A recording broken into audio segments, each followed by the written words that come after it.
Okay, another good email from the Sovereign Man, sovereignman.com. December 12th, 2016, Santiago, Chile. That's where this guy's out of.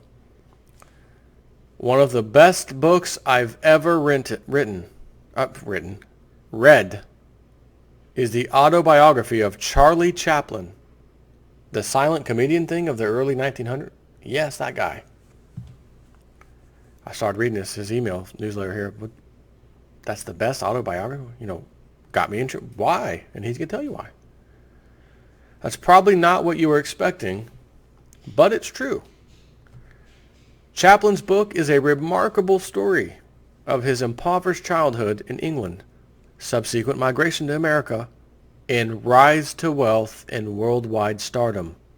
Chaplin lived the textbook American dream.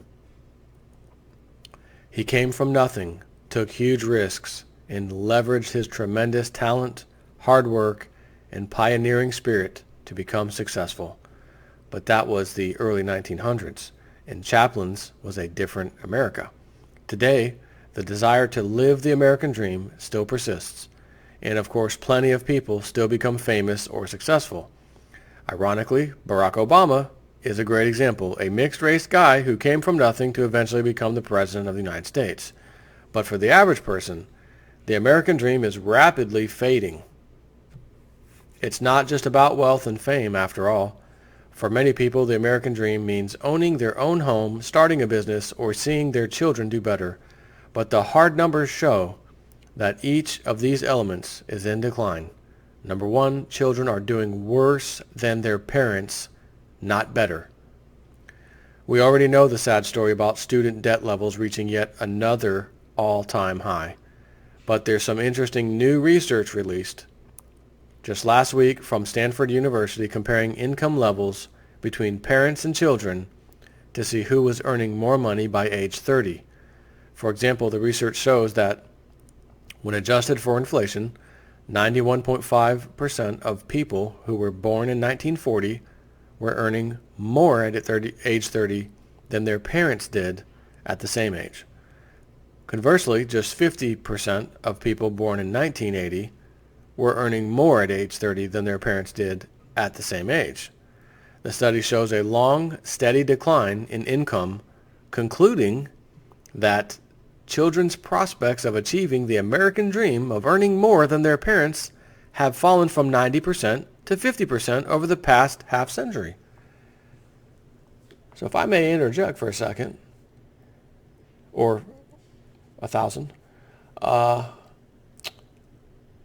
tell me about that student loan debt number again, $1.4 trillion. That's what's owed, not what's been paid off or how many people had a loan, some of it paid off, some of it not. It is the number that has not been paid off. 1.4 trillion. You got to go to college, man. You got to college, make more money. That can't be possible. It can't be possible if you're going to college to make more money and have a number like this, 90% down to 50% over this second half of the century. Because if that was the second half of the century, it includes, call it 1960-ish forward, which means you had the 60s, 70s, and 80s, and then 90s, 2000s. So I'd be curious to see after the 2000s what that number looks like, because I would almost guarantee it's worse than terrible. And I wonder if he'll get into it. I don't know if he will. Number one, number two. Income and upward social mobility are stagnant. There's a lot that's been written about America's wealth gap, sometimes known as wealth inequality or income inequality. In other words, the vast chasm between rich and poor in the land of the free is at a level not seen since the Great Depression. That sounds really bad, and it's been enough to fuel a populist movement to tax the rich and redistribute the wealth. I'd respectfully point out, though, that when it comes to finance, equality is a bullcrap ideal to strive for. There will always be people of different talents, and different talents yield different rewards. Well, hold on. Whoa. Wait a minute. Did he just say different rewards for different? I don't think our millennial crowd understands that concept. I need my participation trophy and I need it now. It's my participation trophy and I need it now. Structured participation trophy? Not getting what you deserve? Call J.G. Wentworth's grandson, who's a millennial. Operators are standing by. I'm never going to be able to run as fast as Usain Bolt. He has the natural talent, so he's going to win all the gold medals.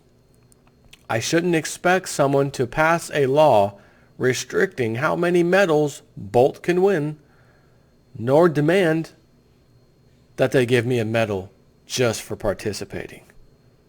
Well, it depends. If you're a millennial, you can do that. But, and this is a big but, I should be able to take matters into my own hands.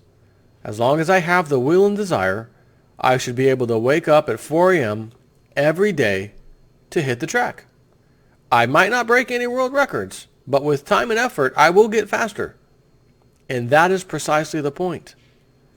America used to be the place where people who worked hard could achieve higher incomes, become wealthier, and move up in life. All right, I'm going to interject again. All right, $15 an hour fast food workers. That's what we want. That's what we want. We're going to protest. That's what we want. J. Snip 4, worked his very first job when I was in ninth grade, was when I was able to do OJT, on the job training, as they called it. I had enough credits or whatever at the school. I could skip PE and lunch and something. I could leave here at 1 o'clock in the afternoon or whatever it was. Maybe it was earlier than that. I don't remember. Actually, it could have been 11 or 12. Ride my bike from the school about 2 miles, maybe 2.5, 3, somewhere around there, to the McDonald's I got a job at. And I was the fry guy to start with, because I was 15. You couldn't work in the grill until you were 16. So I worked at the front registers, but I was mainly the fry guy. I was making absolutely spot on minimum wage, which, if my memory serves me correct, and I'm not sure if it does, but I want to say at that time it was $4.25 an hour. This would have been approximately the year 1993 or 4, somewhere around there.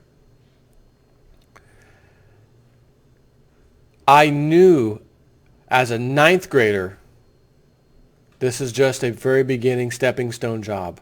I never thought nor asked, why don't I get paid more money? This is bullcrap. I knew it was an entry-level position. And if they start paying everybody $15 an hour, they're going to start replacing a lot of people. And you're going to walk up and place your order on a computer. And there'll be very few employees working at these facilities who do make $15 an hour, which means more job losses. It just doesn't work. You can't have this whole thing where government gets to come in and set prices. That, my friends, is socialism. Anyways. Oh, and by the way, my current job, I did not go to college. I self-taught myself. Allowed myself to introduce myself. And I slowly worked my way up into the computer industry, because I was a mechanic in 1996 to like 2000 or so. Off and on, I think, a couple of times. And I don't want to do this. I do not want to do this. It sucks. It's hot as hell out here in the Florida sun, sweating like a pig in this freaking garage, auto shop, repair shop garage. I always like computers. That's what I should focus on. And I just thought, I can't go do this school thing. I'm just going to learn new things and then try to get entry-level computer jobs and work my way up. And that's exactly what I ended up doing. I'm now at a job that I call a career. Been there for, 11 years now, I think. I get a good salary. I'm happy with my salary. And as a bonus, my peeps, My peeps, YouTube, advertisements that play that you get pissed off. Man, why you put these damn... Because Jason 4 keeps 55% of the profit. YouTube gets 45%. That's how they make the deal with everybody. You're helping me pay my bills. Okay? Just throwing that out there. Appreciate it. But I did work my way up. Satisfied with my life, my career, doing these YouTube videos. Never intended on getting money from it. But then it became available. So damn it, I'm going to do it. Why not? I mean, I'm spending my time away from my family. Not that I spend a whole lot doing videos every day, but I mean, I'm good for an hour because I got to upload the video, sometimes edit it, or do the video, sometimes edit it, upload the thing, wait for it to say it's done processing. Then I can add my little advertisements. Here you go. Put one over there at 5 minutes. Put another one at 11 minutes. You know, it's great. It's a great thing. But it wouldn't be great without you people. So I love my peeps. But I also love informing my peeps of stuff. Because you can make better decisions in your life. So it's a win-win situation. I look at my life, how I started, minimum wage. I never freaking complained. I knew it was an entry-level job, and I knew there's better ones out there. I also knew you can get these things done. You can accomplish things in life. You can still shoot for that American dream and not have to go to college. Because when every freaking buddy is going to college and has a degree, then what? Then there's massive competition. Then the companies get to say, well, we don't pay that much. How am I going to pay back my college loan at these rates? Oh, excuse me, Jason 4 here. I'm number 4,309. Can I just cut in front of you guys real quick? Listen, I don't have student loans to pay back. I'll accept that salary, and I'm qualified. Here's my resume. Oh, step right up, sir. Have a nice day. 4,200 of you guys, have a nice day. We just picked our guy, Jason 4. That's competition. Who's going to work for the cheapest amount, right? America used to be the place where people who worked hard could achieve higher incomes, become wealthier, and move up in life. This is known as income or social mobility.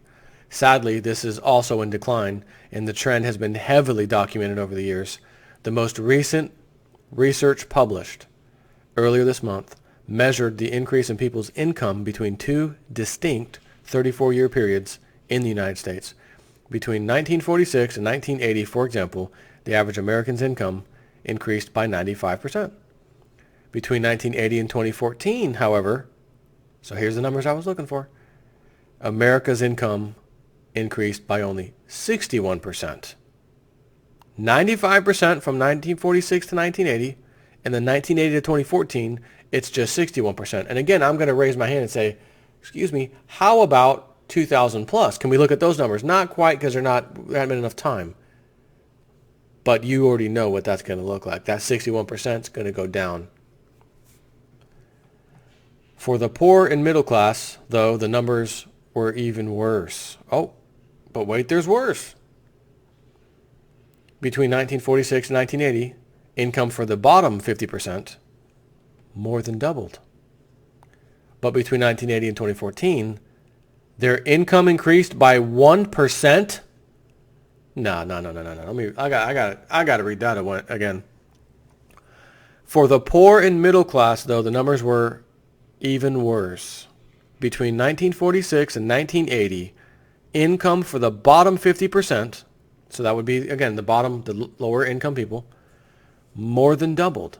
So their income more than doubled from 1946 to 1980. That's a good sign.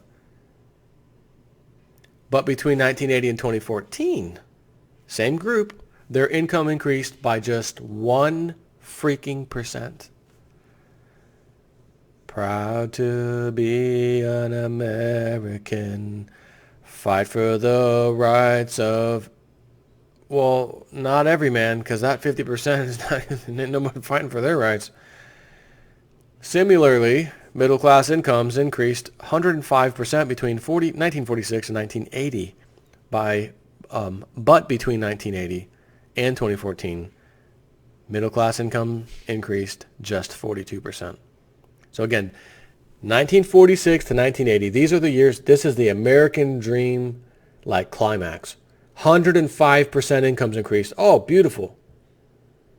1980 to 2014, only increased 42%. It's about a 60% difference there. Actually, more than that. 63. For the top 1%, Incomes increased 47%, below the average, between 1946 and 1980. But between 1980 and 2014, their incomes increased 205%.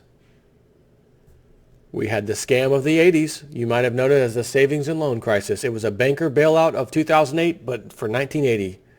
I don't know the exact year, 1980s. We did the same thing in 08 and 09. It's the same thing for the same reasons. I've discussed this numerous times. So this particular period, the bankers got a double whammy. 205% salary increases. Jamie Dimon, new CEO, new billionaire finally. First time in history. No kidding. Lloyd Blankfein, Goldman Sachs. First time billionaire. No kidding. The numbers paint a pretty clear picture. America is rapidly becoming a country where if you were born poor, you'll die poor. And if you were born rich, you'll die rich. This is banana republic stuff. The exact opposite of the American dream. And number 3, home ownership is at its lowest level since 1965. Another part of the American dream is owning your own home, hence a man's home is his castle. That too is fading, according to U.S. Census Bureau statistics, which show that the U.S. home ownership rate is at its lowest level in more than 50 years. Now I'm personally in the camp that renting a home is not some terrible curse. It provides more flexibility and less maintenance hassle. And I'm pleased to announce I am renting a home, as I've told you, waiting for the precise moment. Please go ahead and raise those rates, Fed. We know you have to. Mortgage rates are already increasing, as I discussed the other day. And the Fed hasn't even hiked yet. What's going to happen to the house prices when the rates go up? They're going to come down. They have to, because you can only afford so much per month. And some of that payment is going to the interest. And the more they raise the interest rates, the more of your hard-earned money is going to the banks again. So that JP Morgan CEO, Jamie Dimon, can now be a $2 billion person. And Lloyd Blankfein can be a $2 billion person. While the rest of us become more and more poor, working harder and harder to make less and less. But as I said, JSNIP4 has his secret sauce. The secret sauce is this video right now, as I explained.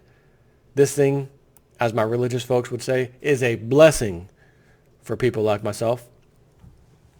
I am ecstatic that I'm able to put ads on these videos and earn some extra side income, doing something that I would be doing anyways, like I'd done all these years prior to this being available. So, it's almost over. Now now he's on the camp saying renting a home's not so bad after all. But the numbers show that the decline in home ownership doesn't seem to be a choice so much as it is a necessity. Home prices are now rising much faster than income levels, and given that the average American has less than $5,000 in savings, coming up with a down payment is nearly impossible. Given the recent rapid rise in interest rates, this trend will likely persist. The list goes on and on. The number of new businesses being created is shrinking. People have to change jobs much more frequently and supplement their income with gigs. Oh, whoa. You mean like a YouTube channel? Yes. Rather than having a lengthy career. Retirement savings is at appalling low levels.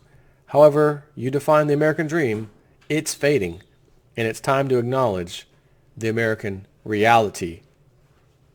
Speaking of reality, JSNIP4 Realist News out.